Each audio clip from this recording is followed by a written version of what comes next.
اسلام آباد کے ترلائی کے علاقے میں واقع امام بارگاہ کے گیٹ پر خودکش دھماکے کے نتیجے 25 سے زائد افراد زخمی ہو گئے، جبکہ ہلاکتوں کا خدشہ بھی ہے۔ پولیس اور ریسکیو کی ٹیمیں موقع پر روانہ ہو گئیں، جبکہ آئی جی اسلام آباد کی جانب سے اسلام آباد میں ایمرجنسی نافذ کر دی گئی۔ متعدد زخمی جائے وقوع پر موجود ہیں۔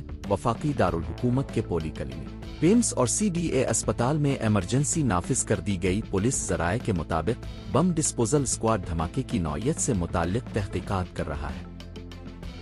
زخمیوں کو پیمز اور پولی کلینک اسپتال منتقل کیا جا رہا ہے۔ مین ایمرجنسی ارتھوپیڈک برن سینٹر اور نیورو ڈپارٹمنٹ فعال ہے۔ ضلعی انتظامیہ اسلام آباد کے مطابق دھماکے میں اب تک 10 زخمی افراد کو پیمز اسپتال منتقل کیا گیا، زخمیوں کو مختلف اسپتالوں میں منتقل کیا جا رہا ہے۔ ترجمان ضلع انتظامیہ کے مطابق دھماکے کی جگہ کو مکمل طور پر سیل کر دیا گیا ہے۔